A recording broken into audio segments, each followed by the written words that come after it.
This morning on DC News Now, pay attention to where you drive and park, the fines you could face for blocking bus lanes in the district. There's a warm-up on the way when you can ditch the coat as temperatures rise into the upper 50s. And hundreds of thousands of people marching at the National Mall showing their support for Israel. We stand with Israel. We stand with Israel. The changes they want to see from federal lawmakers. Cuteness overload. We're introducing you to the cutest members of the Washington Capitals. You're watching the station covering all of the DMV. This is DC News Now.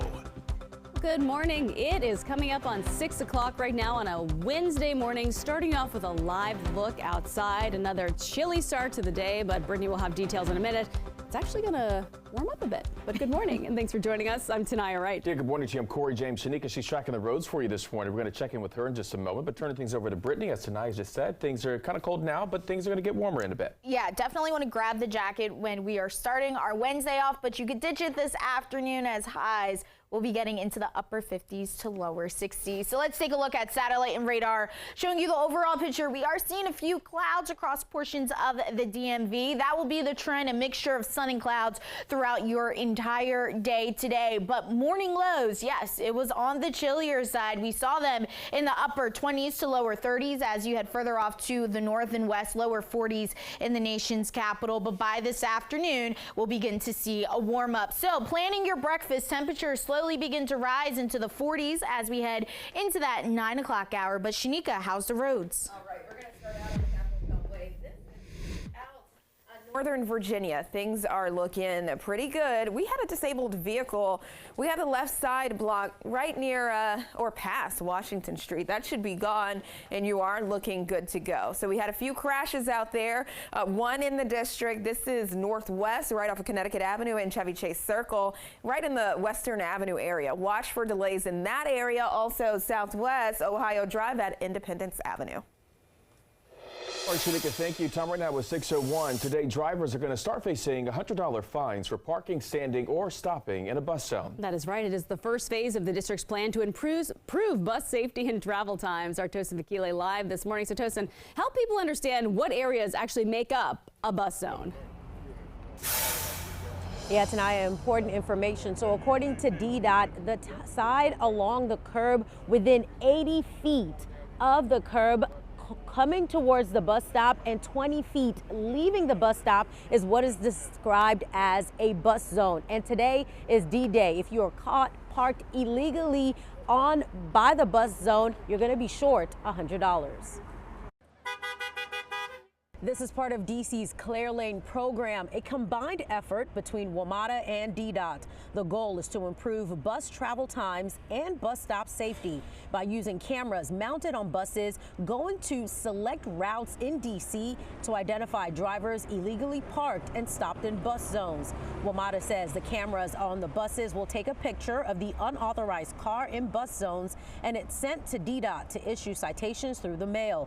And DC leaders support the move to fine drivers who impede buses. There was a warning period of 45 days after the program was announced.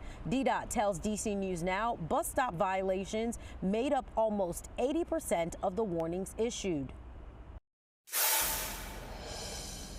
Now, DDOT says it doesn't know how much in fines will be collected in the first year, but to kind of give you an idea, they said in a 30-day demonstration, there were 60 violations per day per bus. Now that's just bus zones. There's also expected to be a start date for fines for people who are illegally parked in bus lanes. Coming up in the next half hour, we'll tell you what DDOT says when it comes to how where do these fines go from this funds. We'll tell you that coming up in the next half hour. But for now, we're live in Columbia Heights. I'm Tosin Vakile for DC News Now. Back to you.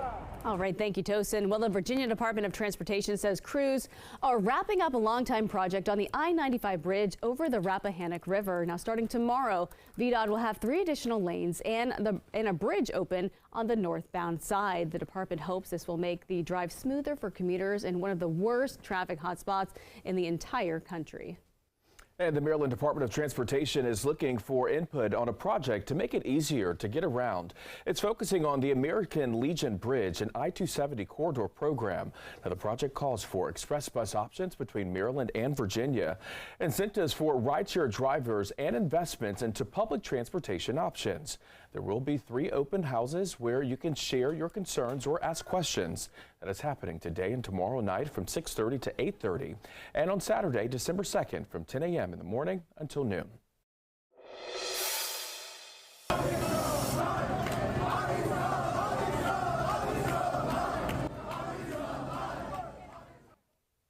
Supporters from across the country gathering to call for support for Israel. Yesterday, the March on the National Mall called for support for Israel.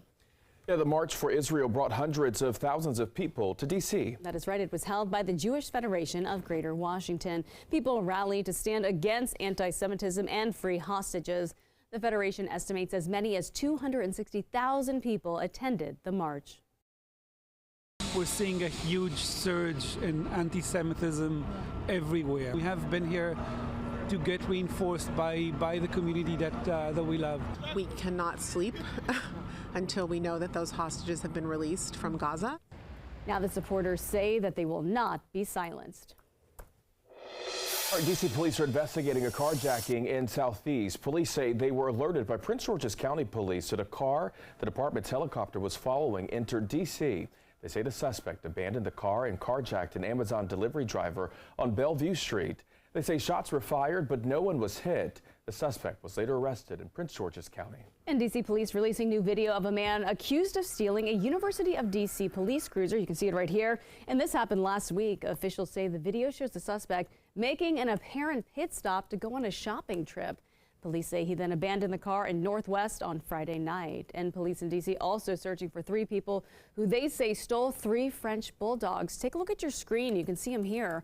Police say the victim was walking these 3 dogs at about 4 a.m. yesterday along East Capitol Street in Southeast. Officials say 3 people walked up and threatened the victim with weapons before taking the dogs. If you see these dogs or have any information, you're asked to call police. And D.C. police will be rolling out new communication system this month. It is designed to help the public keep up with the active cases. D.C. News Now's Lex Wars is live this morning at police headquarters. And Lex, people will notice this as an obvious change. Yeah, that's right. If you call 911 and report a crime, you'll notice this new technology immediately, and you'll also be better informed of where a case stands up until an arrest is made. It's called Specialized Police Intelligence and Data Resource, or SPIDER for short. This is a fully automated system that will send callers messages with the most important information about their case. 3 messages will come in for the case. The first will have basic information, date, time, report numbers. The second message sent to callers will have information for the detective assigned to the case. And the third final message will be sent when an arrest is made in the case and will also share info on victim resources. Now, in order for this system to work properly, it's important that people give police an up-to-date phone number or email address, and they can decide whether or not they want that messages to come through via text or email.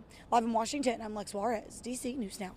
All right, thank you, Lex. Well, a Prince George's County principal is warning parents about a loaded handgun that was found on a student at school. Now, officials say the Bowie High School student was caught with the gun yesterday.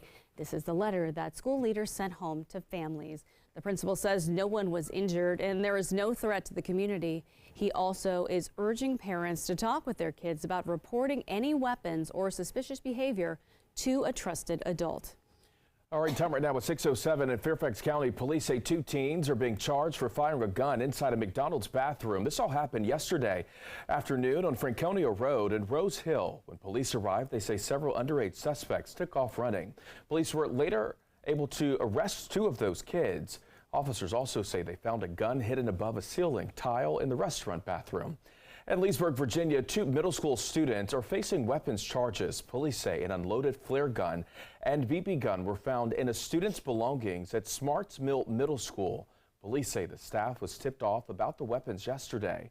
The school resource officer is obtaining charges against a second student who may have been involved. And the superintendent of Loudoun County Public Schools is responding to the criticism. That is right. It surrounds a number of overdoses involving students. Now, there is concern that the superintendent, Aaron Spence, was not timely in sharing those medical emergencies with the community. He says the district does notify parents of all medical emergencies at schools, but does not detail the emergency. We're going to learn from this moment. We're doing the best that we know how with the information that we have. Spence also said he feels his message may not be heard because of years of broken trust in the community. Recently, Governor Youngkin criticized the school's handling of overdoses. He issued an executive order requiring schools to tell parents of school-related overdoses.